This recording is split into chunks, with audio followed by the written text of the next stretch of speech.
Actually scooty দিয়ে একটা ছেলে আসছিল 89 দিক থেকে, সেটা ডিএম ফ্লাইওভার নামতে চেয়েছিল। ফ্লাইওভারের উপরে খুব স্পিডে ছিল বাইকটা। হ্যাঁ, তখন আমি বাড়িতে যাচ্ছিলাম, তখন আমি দেখি বাইকটা খুব স্পিডে ছিল। তখন ওর পরে খুবই ইনজুর্ড হয়েছে। তো আমি থানা গিয়ে কল করেছি, ফায়ার সার্ভিসে কল করেছি। ফায়ার সার্ভিস এসে লোকটাকে নিয়ে গেছে থানা হসপিটালে, আর স্কুটিটা আমি থানাতে হ্যান্ড ওভার করে দিয়েছি। মানে এটাতে কি মানে একজন ছিল গুরুতর আহত। মানে অন্য কোনো গাড়ির সাথে ধাক্কা? না, কোনো গাড়ির সাথে সিঙ্গেল। মানে ব্যালেন্স রাখতে পারেনি? ব্যালেন্স খুব স্পিডে ছিল, প্রায় 100 স্পিডে। দুইজন ছিল? একজন ছিল।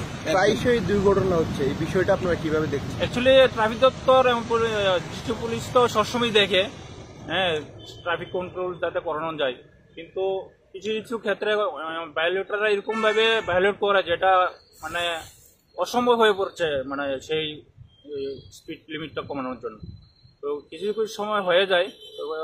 10টা পর থেকে তো নাগা 2টা বন্ধ থাকে, তারপরে এখন তো 10টা বাজেনি, 9:50 টাইম হয়েছে, কিন্তু ওভার স্পিডের কারণেই অ্যাক্সিডেন্ট হয়েছে।